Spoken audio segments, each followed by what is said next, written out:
Hello people and welcome back to the Forbes YouTube channel.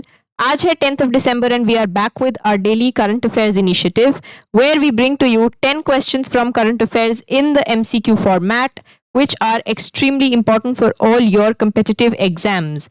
So without further ado, let's move to question 1 of the day. India observes Armed Forces Flag Day to honor the sacrifices of soldiers and to raise funds for war disabled personnel, Veer Naris and their families. On which date is this day observed? Bharat सैनिकों के बलिदानों का सम्मान करने और युद्ध में घायल हुए सैनिकों, वीर नारियों और उनके परिवारों के लिए फंड इकट्ठा करने के लिए सशस्त्र सेना झंडा दिवस मनाती है। यह दिन किस तारीख को मनाया जाता है? You have to indicate the date on which Armed Forces Flag Day is celebrated and the answer is December 7th. Moving on to question 2, which recent organization has NMDC signed the MOU with for digital innovation? NMDC ने digital innovation के लिए हाल ही में किस संगठन के साथ MOU sign किया है? NMDC क्या है? National mineral development corporation. इसका MOU रिसेंटली हुआ है with IIT Kanpur for digital innovation. Question 3 है against which team did Yashasvi Jaiswal score his maiden ODI century recently?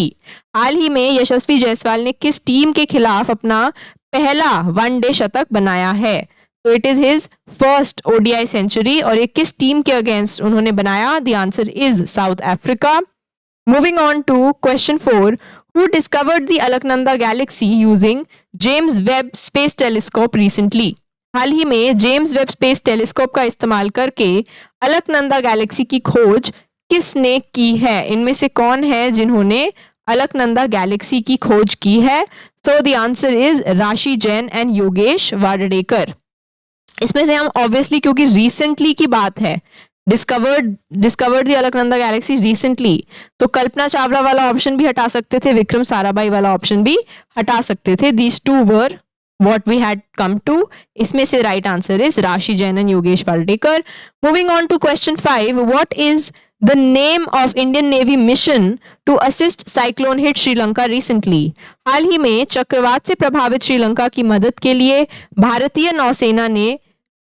नौसेना के मिशन का नाम क्या है? सो बेसिकली जो आपका साइक्लोन दितवा है, साइक्लोन दितवा से प्रभावित है श्रीलंका एंड उसका थोड़ा बहुत इफेक्ट तमिलनाडु कोस्ट पे भी देखने को मिला है।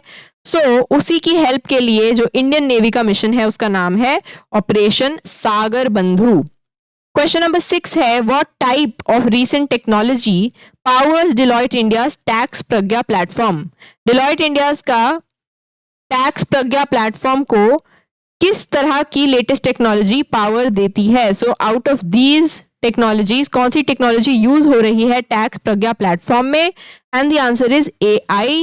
Very very direct answer here. Moving on to question 7, Rajasthan recently achieved 100% voter roll digitisation under which initiative? Rajasthan ने हाल ही में किस पहल के तहत 100% वोटर रोल डिजिटलीकरण हासिल किया है? तो इसमें से कौन सा ड्राइव है, कौन सा इनिशिएटिव है जिसमें राजस्थान की वोटर रोल डिजिटाइजेशन 100% तक पहुंच चुकी है? So the answer is special intensive revision, SIR के बारे में हम कंटिन्यूअसली न्यूज में सुन रहे हैं। 2003 के बाद जो इलेक्टोरल रोल की रिवीजन है वो अब की जा रही है under the special intensive revision. Moving on to question 8, what was the recent theme of 11th India International Science Festival 2025 held in Panchkula, Haryana? Haryana के पंचकुला में हुए 11वें इंडिया इंटरनेशनल साइंस फेस्टिवल 2025 का हालिया थीम क्या था? And you have to also remember from the question कि ये हुआ कहाँ पे था। So answer would be Panchkula, Haryana.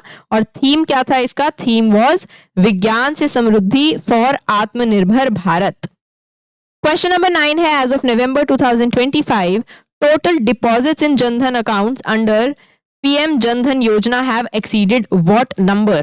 नवंबर 2025 तक PM जन धन योजना के तहत जन धन खातों में कुल जमा राशि इससे ज्यादा हो गई है। So you have to tell what is the amount जिससे ज्यादा, जो क्रॉस कर चुका है your Jan Dhan deposits, and the answer is 2.75 lakh crore. Moving on to the last question of the day, which government body recently launched Dhruv for secure digital addresses? हाल ही में किस सरकारी संस्था ने सुरक्षित डिजिटल एड्रेस के लिए ध्रुव लॉन्च किया है? ध्रुव नाम का इनिशिएटिव कौन सी गवर्नमेंट बॉडी ने लॉन्च किया है? And the answer is department of posts under ministry of communication. Dhruva जो है वो है आपका digital hub for reference and unique virtual address, जिसमें हम बात कर रहे हैं कि जो हमारे एड्रेस होते हैं, जैसे कि हम हमारी डिलीवरीज के लिए जो होम डिलीवरीज होती हैं, ऑनलाइन डिलीवरीज होती हैं, उसके लिए जब हम एड्रेस फिल करते हैं, तो instead of filling each address अलग अलग, जो आपका डिपार्टमेंट ऑफ पोस्ट है वो एक ऐसी इनिशिएटिव ला रहा है जिसमें हमारे एड्रेसेस को ईमेल एड्रेस की तरह एक यूनिक आइडेंटिटी दे दी जाएगी। जैसे हमारा यूनिक ईमेल एड्रेस होता है, वैसे ही हमारे एड्रेस पॉइंट्स को भी एक यूनिक आइडेंटिटी दी जाएगी, लेकिन ये तभी पॉसिबल है अगर सब लोग अपने एड्रेस को इस तरह से यूनिकली आइडेंटिफाई होने का कंसेंट देते हैं। This is the initiative by department of posts. And with this, we finish off our 10 questions of the day. If you liked the video, then please subscribe to our channel and follow us on all our social media channels. For ebooks, e-PDFs, and lots of daily updates for free, you have to join our Telegram. The link is in description. Thank you. Bye-bye and keep learning.